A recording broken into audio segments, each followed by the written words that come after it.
Hi guys, स्वागत है आपका। क्या हाल चाल। आज हम करने वाले हैं इस वीडियो के अंदर तीन नए स्टैंडर्ड्स। कौन कौन से जी? S A number 800, 805 and 810। तीन स्टैंडर्ड करेंगे और हमारे स्टैंडर्ड्स ऑन ऑडिटिंग कंप्लीट हो जाएंगे। बेसिकली ऑडिट वाला पार्ट हमारा कंप्लीट हो जाएगा और उसके बाद हम स्टार्ट करने वाले हैं रिव्यू एंगेजमेंट्स। आज से आज वाले लेक्चर को मिलाकर तीन लेक्चर आएंगे जिसके अंदर हमारे जितने भी न्यू एडिशन हैं स्टैंडर्ड्स के वो सारे कंप्लीट हो जाएंगे आपके। तो चलिए जी, सबसे पहले तसल्ली से आराम से देखिएगा लेक्चर को, प्लीज स्पीड वगैरह कुछ भी मत बढ़ाइएगा। बहुत सारे स्टूडेंट ऐसे हैं जो लेक्चर्स को 1.5x पे देखते हैं, उनसे गुजारिश है आराम से देखिए। अगर आपको लग रहा है बहुत स्लो है तो 1.25 तक आप मैनेज कर लीजिए। 1.5 मुझे लगता है बहुत फास्ट हो जाता है, जहाँ पे आपको कंटेंट की अंडरस्टैंडिंग तो मिल जाती है लेकिन रिटेंशन में आपके पास कुछ भी नहीं रहता है। फिर आपको बार बार रिवाइज करना पड़ेगा उन चीज़ों को रिटेन करने के लिए। आपके लिए मैं तीन स्टैंडर्ड लेकर आया हूँ। ऐसे 800 सीरीज़ के अंदर बेसिकली तीन स्टैंडर्ड आते हैं, जो कि है आपका सबसे पहले एसए नंबर 800 में। यहीं दिखा देता हूँ, ये तीनों के मैंने हैंड रिटन नोट्स आपके लिए बनाए हैं जो कि अवेलेबल है आपकी गूगल ड्राइव पे। आप गूगल ड्राइव पे जाओ, हैंड रिटन नोट्स में जाना, आप स्टैंडर्ड्स के नोट्स के अंदर आपको तीन नए नोट्स ये ऐड हो हुए मिल जाएंगे। आप इन्हें डाउनलोड कर सकते हैं और इनको प्लीज़ अपनी नोटबुक में बना लीजिएगा। ऐसे 800 जो बात करता है वो बात करता है कि अगर आप ऑडिट कर रहे हो किसी एक स्पेशल पर्पस फ्रेमवर्क में तो आपको क्या ध्यान रखना है। देखिए, मैंने एक वर्ड बहुत कॉमन बोला है, क्या? कि अगर आप ऑडिट कर रहे हो, तो ये रिव्यू की बात नहीं कर रहा हूं मैं, अभी ऑडिटिंग की ही बात कर रहा हूं कि अगर हम ऑडिटिंग कर रहे हैं किसी एक स्पेशल पर्पस फ्रेमवर्क में। ये स्पेशल पर्पस फ्रेमवर्क क्या हो सकता है? मान लीजिए किसी गवर्नमेंट की रिक्वायरमेंट है कि आप ना अपने जनरल पर्पस फाइनेंशियल स्टेटमेंट जैसे बनते हैं वैसे बनाते रहो। हमारी ये रिक्वायरमेंट है, आप हमें अपने फाइनेंशियल इस रिक्वायरमेंट के हिसाब से, हमारी रिक्वायरमेंट के हिसाब से प्रेजेंट करके दो। ठीक है? सेबी की कोई अपनी अलग रिक्वायरमेंट है, क्रेडिटर्स की कोई अपनी अलग रिक्वायरमेंट है, किसी की भी बेसिकली कोई एक स्पेसिफिक रिक्वायरमेंट हो सकती है, कोई एक कॉन्ट्रैक्चुअल अरेंजमेंट हो सकता है आपका। उसके लिए आप जो फाइनेंशियल बना रहे हो उसको मैं बोल रहा हूँ स्पेशल पर्पस फ्रेमवर्क। ठीक है? ठीक है, आप इंडियन गैप में फाइनेंशियल बना रहे हो, साथ ही साथ यूएस गैप में भी फाइनेंशियल बना रहे हो, ये भी एक आपका डिफरेंट फ्रेमवर्क हो जाता है जो हमारा जनरल पर्पस है। उसके अलावा तो कौन सा स्टैंडर्ड लगेगा? S A number 800। पहले मैं तीनों के नाम बता रहा हूँ, तीनों का अलग अलग पर्पस बता रहा हूँ, फिर हम उसके बाद एक एक स्टैंडर्ड के अंदर डिटेल में जाएंगे। तो एसए 800 समझ आया? बड़ा बेसिक है कि जनरल पर्पस फाइनेंशियल स्टेटमेंट के अलावा जब आप किसी specific purpose of financial statement बनाते हैं तब आपको एसए 800 को फॉलो करना है। ठीक है जी, आगे चलते हैं 805 पे। 805 क्या बोलता है? बहुत ही प्यारी सी बात करता है ये, सिंगल सी। ये बोलता है कि आप अभी तक फुल फाइनेंशियल स्टेटमेंट का ऑडिट करते हुए आए हो, अगर आपको मान लो करना पड़ जाए सिंगल फाइनेंशियल स्टेटमेंट का ऑडिट। सिंगल का मतलब क्या है सर? मान लो कोई आपको बोले कि सिर्फ बैलेंस शीट का ऑडिट करो, बोले सिर्फ रिवेन्यू का ऑडिट कर दीजिए, सिर्फ कैश फ्लो स्टेटमेंट का ऑडिट करके दीजिए, या और बारीक चले जाए, सिंगल फाइनेंशियल भी छोड़ो, कैप्शन का अगर आपको ऑडिट करना पड़ जाए, आइटम ऑफ फाइनेंशियल स्टेटमेंट का अगर आपको ऑडिट करना पड़ जाए, कोई बोले आपको डायरेक्टर का ऑडिट कर दो, क्रेडिटर का ऑडिट कर दो, रिवेन्यू बता दो, हमारा रिवेन्यू का ऑडिट कर दीजिए, तो ऐसे केस में एक स्टैंडर्ड है एसए नंबर 805 जो कि बोलता है audit of single financial statement and specific element. अगर आपको इनका ऑडिट करना पड़ जाए तो आपको किन चीज़ों का ध्यान रखना है। 800 किसकी बात करता था? याद करो, 800 बात करता था स्पेशल पर्पस फ्रेमवर्क। क्या पूरे फाइनेंशियल बना रहे हो, स्पेशल पर्पस फ्रेमवर्क के हिसाब से बना रहे हो, 800 लगेगा। 805 क्या कहता है कि आप भैया किसी एक एलिमेंट या सिंगल फाइनेंशियल का ऑडिट कर रहे हो। अच्छा, एक बात बताइए सभी स्टूडेंट, आराम से सोचकर अपना रिप्लाई दीजिएगा। रिलायंस इंडस्ट्रीज है, ठीक है सर, यहाँ पे रिलायंस है, वो अपने एक फाइनेंशियल बना रही है जनरल पर्पस में। ठीक है सर, वो यहाँ पे जनरल पर्पस फाइनेंशियल बना रही है, उसकी ऑडिट रिपोर्ट बन गई, पब्लिक में चली गई। अब गवर्नमेंट कहती है कि गवर्नमेंट की रिक्वायरमेंट है, मान लीजिए कि आप ना एक फाइनेंशियल हम आपको फॉर्मेट दे रहे हैं उसके हिसाब से बनाओ, तो ये क्या हो गया? Specific purpose. ठीक है जी, स्पेशल पर्पस फ्रेमवर्क। इसी रिलायंस के पास जब ये गवर्नमेंट अपना स्पेसिफिक पर्पस का ऑडिट करवा रही है, साथ ही साथ क्रेडिटर भी आ जाते हैं कि भैया एक काम करो, हमें ना रिवेन्यू का और डेटर से रिलाइजेशन का ऑडिट करके दो। आप मुझे बताइए कौन सा स्टैंडर्ड कहाँ पे लगने वाला है। एक ही केस में तीनों चीज़ें मैंने डाल दी है।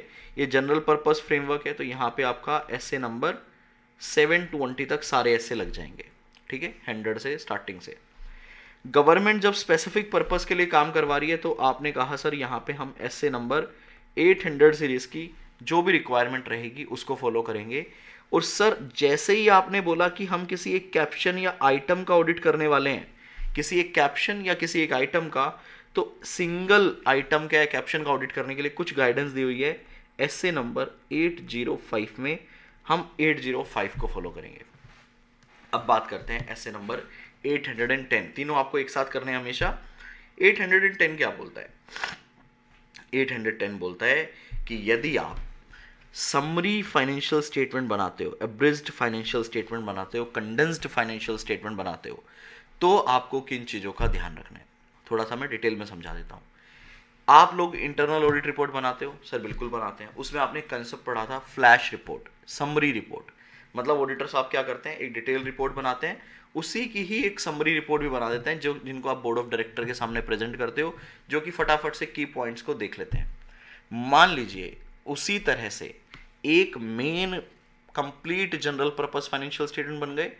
मैनेजमेंट चाहती है कि यार एक ना समरी फाइनेंशियल स्टेटमेंट बन जाए, कंडेंस्ड फॉर्म में फाइनेंशियल स्टेटमेंट बन जाए, जिनको हम बेसिकली किसी के लिए भी, कोई उसके इंटेंडेड यूजर हो सकते हैं, जैसे कि मान लो सीईओ साहब को पूरे फाइनेंशियल नहीं देखने, कंडेंस देखने हैं।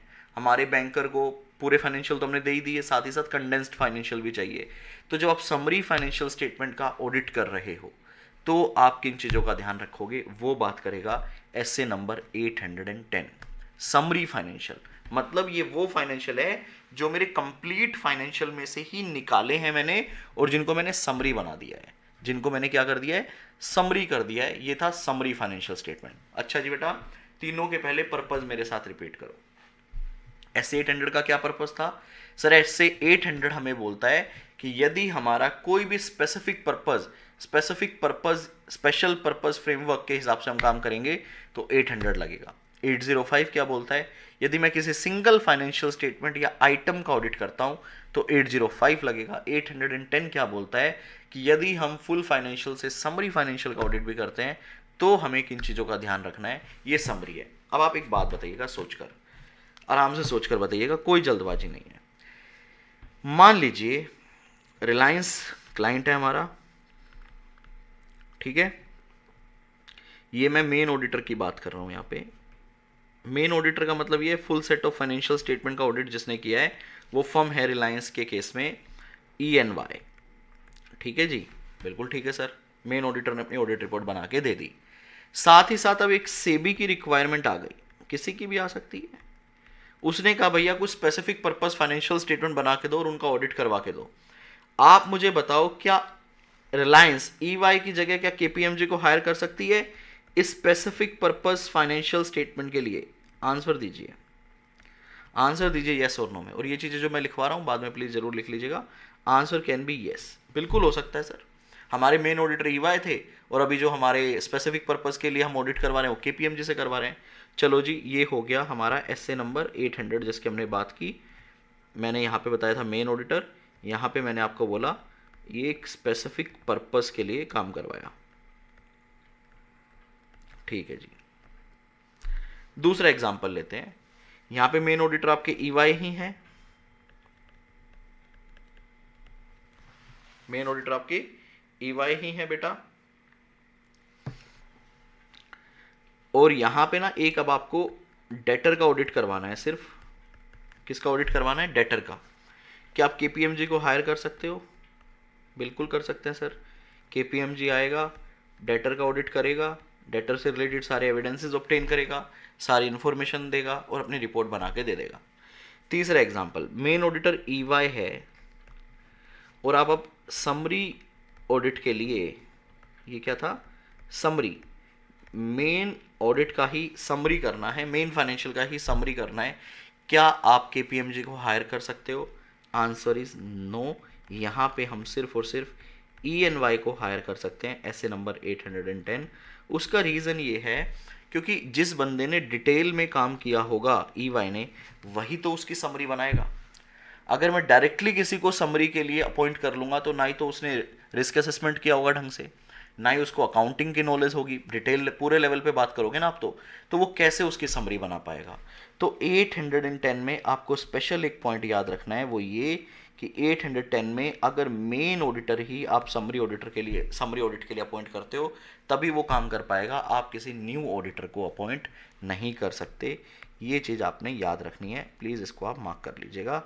बाकी दोनों जगह पे हो सकता है, कोई भी दिक्कत वाली बात नहीं है।